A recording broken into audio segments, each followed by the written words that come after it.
क्या शुभ नाम है जी आपका? मेरा नाम महेंद्र दास है। गांव धनाना, जिला सोनीपत, हरियाणा का रहने वाला हूं और मैं संत रामपाल जी का छोटा भाई हूं नाते में।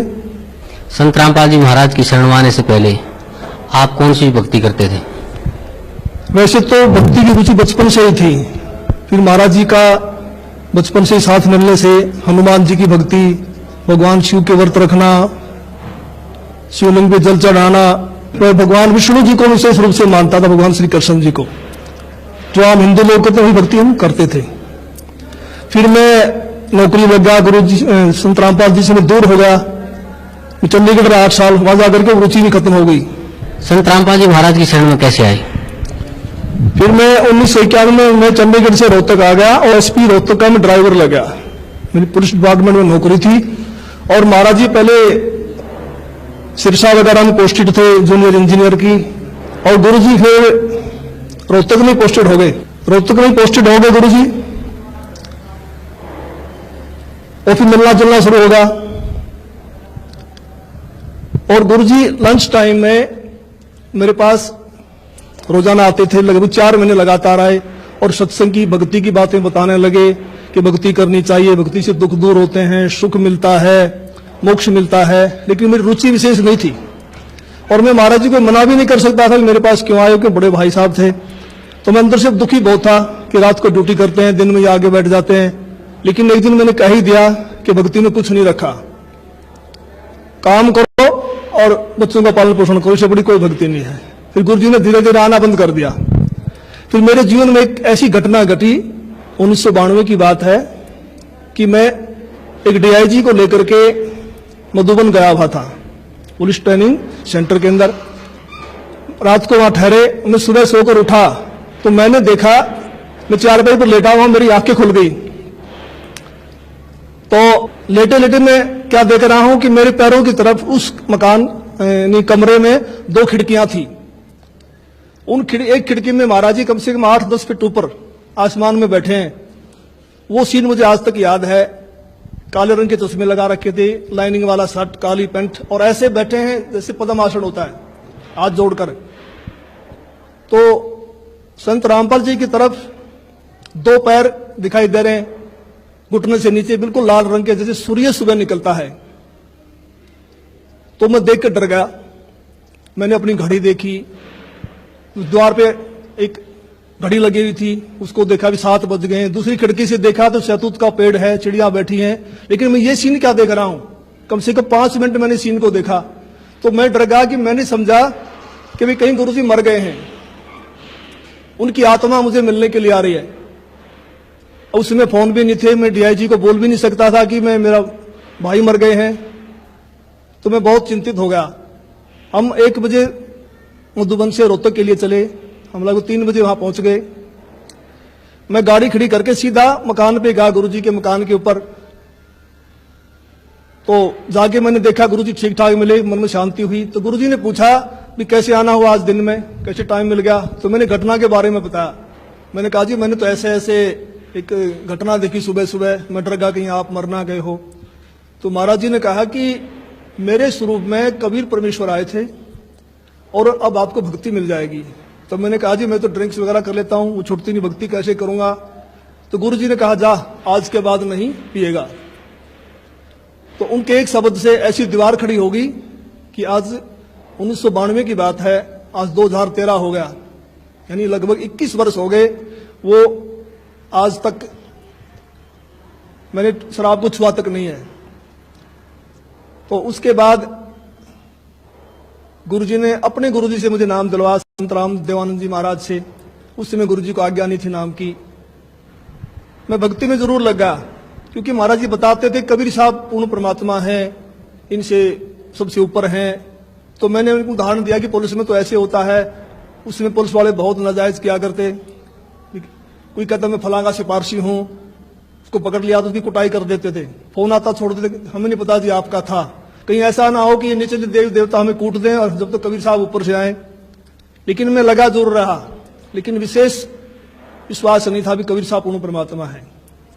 तो महाराज जी ने कहा कि आप ये नाम जपते रहो, इन नाम से आपका विश्वास हो जाएगा। तो फिर 1994 में गुरु जी को आज्ञा होगी नाम की। फिर महाराज जी ने दोबारा से हमारे को नाम दिए, फिर सार नाम दिया। मैं भक्ति में लगा रहा, लेकिन कबीर साहब के बारे में मैं पूछता था कि वेदों में दिखाओ, गीता जी में दिखाओ, तो महाराज जी कहते समय आने तो सब कुछ दिखाऊंगा मैं, अब ये करते रहो। तो फिर ऐसी घटना घटी कि एक दिन मैं सोया हुआ था और मेरी आत्मा निकल के ऊपर ब्रह्मांड में चली गई, बहुत ऊंचाई पर। वहां विष्णु भगवान खड़े हैं श्री कृष्ण जी के रूप में, उनके सिर पर ऐसे मोर का चंदा है, मोर मुकुट है, और मेरे से कह रहे हैं कि जिस भक्ति पे आप लगे हो ये भक्ति बड़ी कठिन है, ये मार्ग बड़ा कठिन है, अगर इतना आसान होता तो सभी यहां से निकल जाते। और एक बात का ख्याल रखना, मेरे भक्तों को मत तोड़ना। जैसे मेरी आत्मा, मेरा सूक्ष्म शरीर मेरे शरीर में आया तो मेरी आंख खोली तो मेरा सारा शरीर पसीने से भीगा हुआ था, और मैं बिल्कुल सर्दी का महीना था, मैंने कपड़े चेंज किए पसीना पोंछकर, और मैं सुबह उठ करके अपनी ड्यूटी पे आया तो महाराज जी से मुलाकात हुई। मैंने महाराज जी को बताया कि ऐसे ऐसे घटना घटी रात को। तो महाराज जी ने कहा कि आपको विश्वास नहीं हो रहा था कबीर साहब के बारे में, और आप कृष्ण जी को ज्यादा मानते थे, इसीलिए कृष्ण जी के मुख से ही आपसे कहलवा दिया गया है कि ऊपर और शक्ति है और रास्ता है। तो उस दिन के बाद मैंने पीछे मुड़ के नहीं देखा, और फिर मैं सही ढंग से भक्ति करने लगा। सर, संत रामपाल जी महाराज से नाम उपदेश लेने के बाद आपको क्या क्या लाभ हुआ? पहले मैं संसारिक लाभ बताऊंगा आपको, खासकर शरीर के लिए।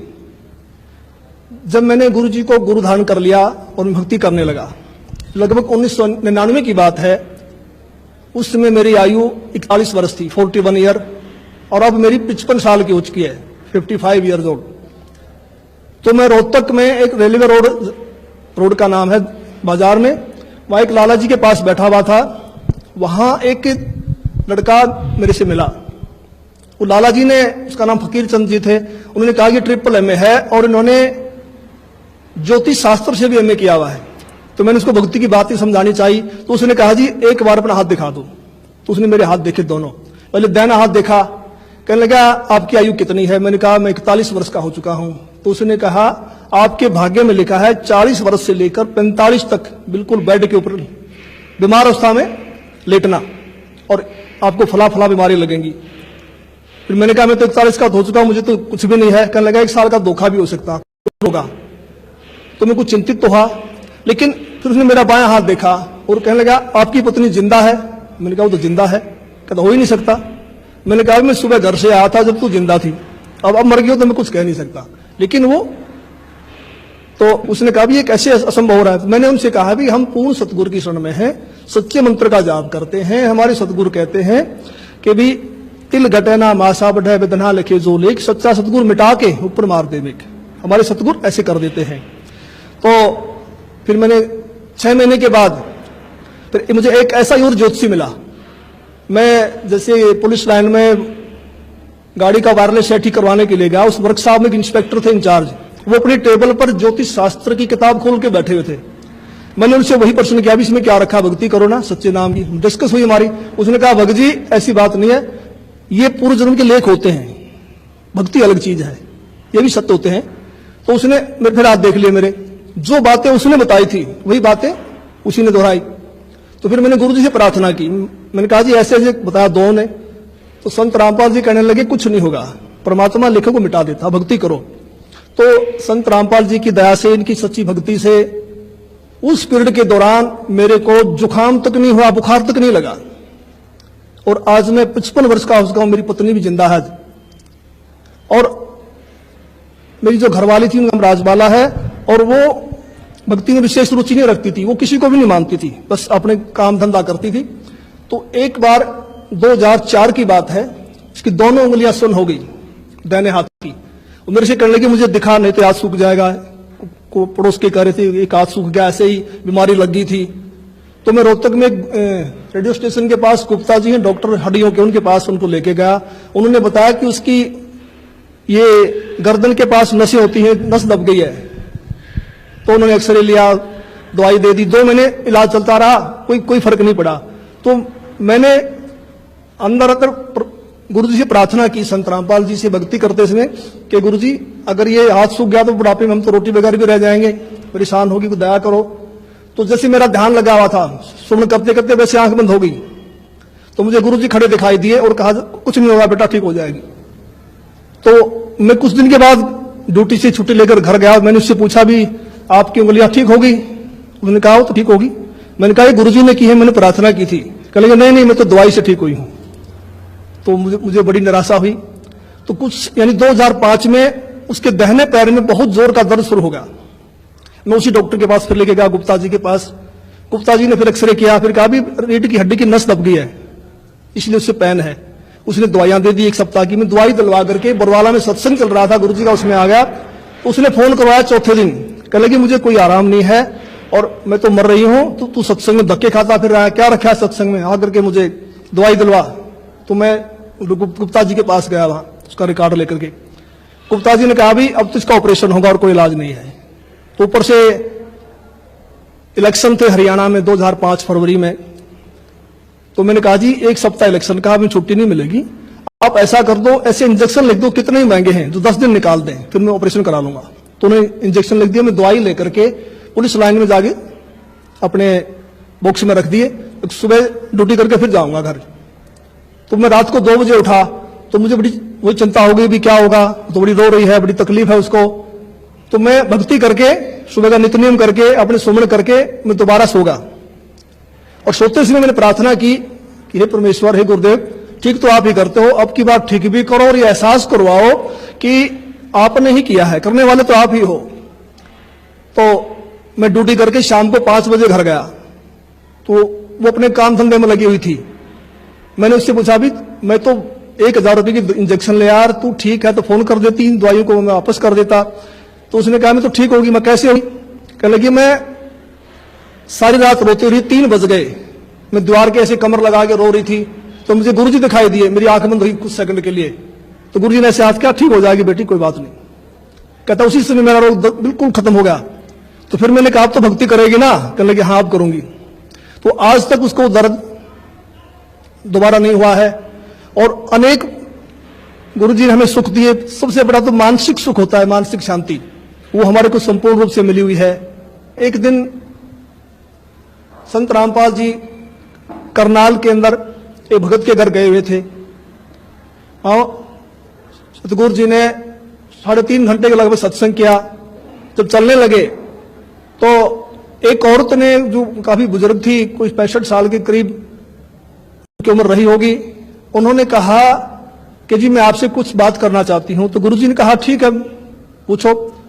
तो उसने कहा जी आपने जैसे सत्संग समाप्त किया तो आपके ऊपर से कमल के फूल पर बैठा हुआ सफेद परमात्मा निकल के गया है, मानव सदर्श, और मैं कमल की पंखड़ी को बहुत दूर तक देखते रही ऐसे। तो संत रामपाल जी ने कहा फिर आपकी क्या सलाह है नाम लेने की? तो उसने कहा मैंने तो गुरु बनाया हुआ राधा स्वामी व्यास से, और मैं तो मंदिरों में भी जाती हूँ, देवताओं की पूजा भी करती हूँ। तो महाराज जी ने कहा देखो ये फूटे भाग, ये सच्चाई को देखकर भी नहीं मान रही हैं। तो फिर हम चल पड़े। उस समय गुरु जी के पास सुमो गाड़ी होती थी, हम दिल्ली साइड में जा रहे थे। मैंने महाराज जी से प्रश्न किया कि महाराज जी परमात्मा का भी अजीब खेल है, जो ढूंढ रहे हैं उनको दर्शन नहीं दे रहे, और जिनको दर्शन दे दिए, जो इनको प्रकट होके बता गए, वे इसको मान नहीं रहे। ये परमात्मा की क्या लीला है? तो महाराज जी ने कहा ये बुद्धि से परे का विषय है और इसको आप नहीं समझ पाएंगे। फिर मैंने कहा जी बताओ, दया करो। तो संत रामपाल जी ने बताया कि ये औरत 600 वर्ष पहले जब कबीर परमेश्वर आए थे उनकी शिष्या थी। इन्होंने लगभग 5-6 महीने भक्ति की, फिर इन्होंने नाम छोड़ दिए। उसी प्रथम मंत्र के प्रभाव से इसको मानवश्री मिलते आ रहे हैं, भक्ति में रुचि है। अब ये समझ रही है कि जो मेरे को छोटा मोटा लाभ मिल रहा है ये देव देवता या मेरा पुराना गुरु दे रहा है, जो उन्होंने बनाया हुआ है, तो डर के मारे नहीं छोड़ना पा रही। तो मैंने फिर प्रश्न किया कि महाराज जी मैंने तो ये पूछा है कि इनको दर्शन क्यों दिए? तो गुरु जी ने कहा, संत रामपाल जी बोले कि परमात्मा किसी की उधार नहीं रखता, ये कल को मरेगी, नरक में जाएगी, वहां उसको बड़ा कष्ट होगा। जब आत्मा रोती है तो परमात्मा को आना पड़ता है, मन की नहीं सुनता परमात्मा। तो फिर ये आत्मा वहां सवाल करती है कि आपकी भक्ति का हमें ज्ञान नहीं था, हमने भक्ति तो बहुत की। तो वहां परमात्मा ये सीनरी दिखाएंगे, ये सारी फिल्म दिखाएंगे कि 3-3.5 घंटे मैंने सत्संग सुनाया, आप क्या भक्ति कर रहे हो, इसका क्या लाभ है, मेरी भक्ति क्या है, और जाते समय दर्शन दे दिए। तो परमात्मा ने अपने सिर से भार उतार दिया, पर ये आत्मा बोल नहीं पाएगी, चुप हो जाएगी। तो मेरा भगत समाज से यही बार बार निवेदन है कि ऐसा मौका बार बार नहीं आता। तो संत रामपाल जी की शरण में आकर के अपना आत्म कल्याण